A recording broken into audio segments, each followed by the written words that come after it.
and love.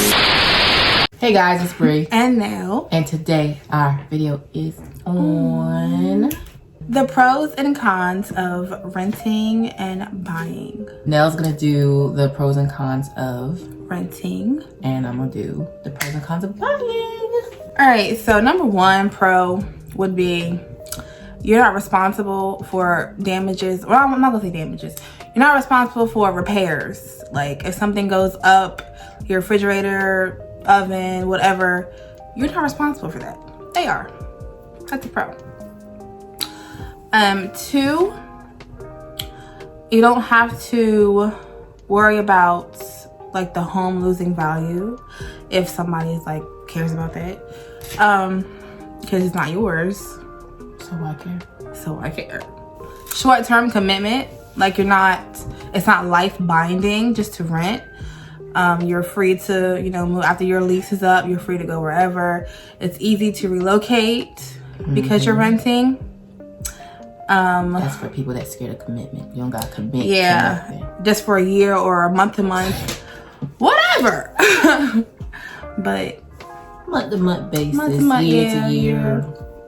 Oh, whatever the case may be. Looser credit scores. Some apartment places do go off of credit scores. Some do not. But I don't think you have to be like a 700-800 credit score to rent. So that's good. So now I'm gonna do the pros of buying. Long-term stability.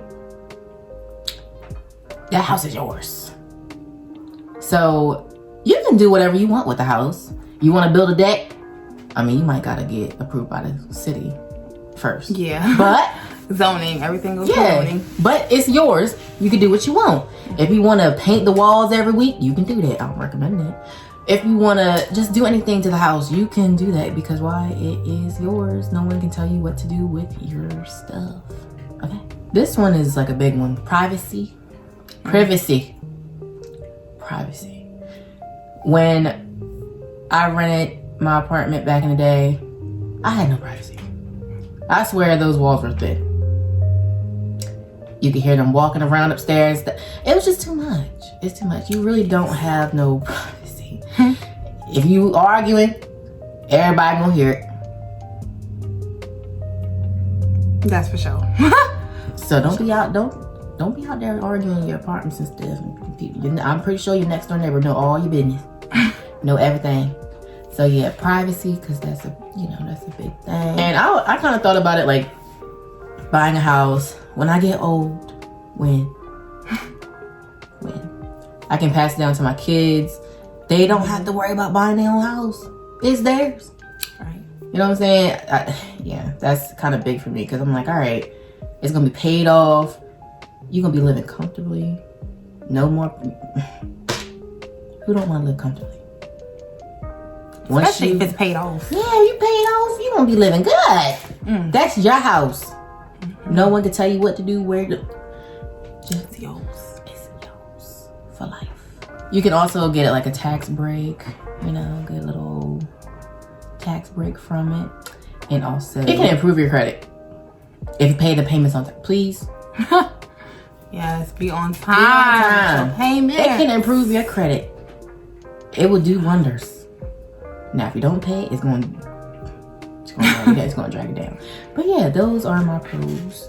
And that's all I got for right now. All I can think of. So the cons of renting. My God. First thing, like she said, no privacy. None whatsoever. When I was in my apartment, I heard everything. Everything. The thumping and the bumping and the loud music and all that stuff, and then people complain about your loud music. Oh yes, I've had that happen to me, and it wasn't even loud. I was not even a person to always play music, but the one time I did it, I heard a bang on my wall. I was like, "It's a no, sis." Boom, boom, boom. I was like, "Whoa, what?" Also, like you have no control over how much you're going to pay for rent. Like it could go up, keep whenever. Rising. And ours did that. Like my rent increased every term. Like whenever the lease was up, we had an increase in rent. So we had no control over that whatsoever. None. That's torture to me. Yes. Like we started at $9.45, and when I left, it was like up to $10.70, like over 1,000. So, don't like it. It was a lot. Also, a con is, like she said before, we can't decorate, like nothing. Don't you scratch up them walls. Like it was limited to what you could do. You can't have certain things on your patio. It was just too much. Too many rules that they had. It was just ridiculous. Like there was no freedom to do what you wanted to do. We couldn't barbecue. We couldn't do none of that. And you pay all this money. All this money per month, and we're limited to what we can do. So, yeah. Also, a con, it does nothing for your credit. So you're just paying money per month and you're not gaining anything. It's not yours. You will never be able to call it your own. So you're just paying money to these people for something that you're never going to... Throwing money down the drain constantly. Yes. So it's like, yeah, what are you doing? So there is some cons to buying. Not a lot, but there is some. The maintenance on your home, you have to keep it up. You have to keep your house looking nice. You have to keep it... Listen, your boiler system break down. You in charge of it. Anything break up in this house, that is your responsibility to get it fixed, and you're gonna be dishing out the money to get it done.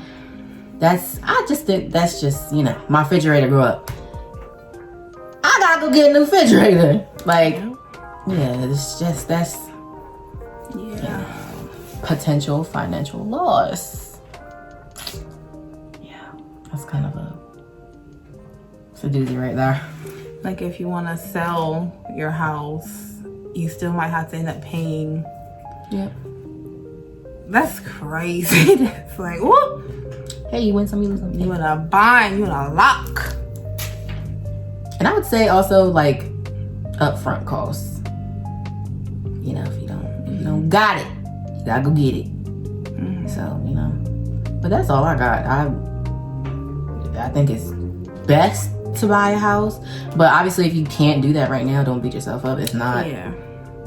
Build that credit. I'm gonna let it be known that this is what you need to buy a home, okay? Because I was not told this when I bought my first house. I was not told none of this stuff, and I feel like I was thrown for a loop. So credit 620 at least, please. If you're a little bit under, you can work on it, and there's plenty of people that will work on it with you, but you at least need 620. I'm for real, cause them closing costs, like putting money, please. And as far as money down, I think they said I think it's like 5% to 10% for like first time home buyers. So on my home, I just had to come up with like 11,000. It's a lot,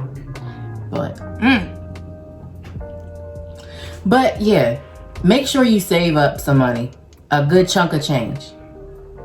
Just make sure, like I would save at least 10 to 11,000 anyway, and just stash that money. I know it's not no easy money. You have to save. I had to save, and then I had a property to sell of my own, so that kind of gave me some money towards everything. But yeah, make sure you put a good chunk of change down if you want to buy a house. Just if you think in the next 2 years you want to buy a home, start saving now. Okay.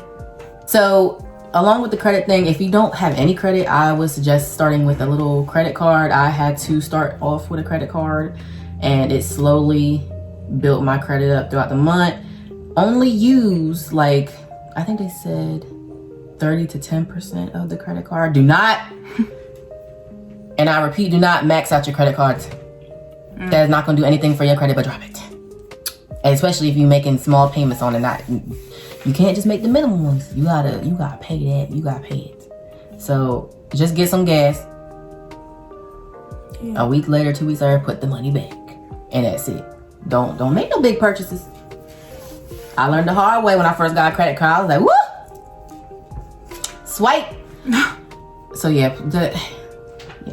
And if you have anything in collections, any debt, pay it off new. Right now, pay it off, because they're gonna look at that stuff. When you're buying a home, they want every little piece of information. They want to see where all your money going, how much money you making, like where you spending your money, because they're gonna ask you, hey, so we need a list on your expenses. Make sure you're budgeting wisely, please, because they're looking at everything. They is clocking your money, sis or bro. They clocking it. So they gotta make sure you can pay, and you will pay. You will, because if you come up and you can't pay, they're gonna be like, what happened? And you know, some people, they make like a what is it called? They have housing counselors and stuff like that help you budget. Programs. Yeah, like make sure you pay your bills. But before you buy a house, make sure your credit good. Nothing's in collections, no debts. And the debt to ratio thing, if you have too much debt, you cannot buy a house. Yeah, you may as well hang it up. They're not gonna let you get it. If your car payment is $500-600 a month, and you only make what, like $1,000 a month, you ain't gonna. And then they look at all your other bills, your phone bill, everything. They look at your credit card bill. Everything adds up. You gotta prove that you can make them payments. So yeah, they clocking your money. And I had to learn the hard way. So I had to get myself together, because I was like, you eating out too much, sis. There's no way in hell that you should be spending $100 a week on food. It's not it. But I cook, so that adds up. Ooh, might I also add, invest in property as well. Get your own property.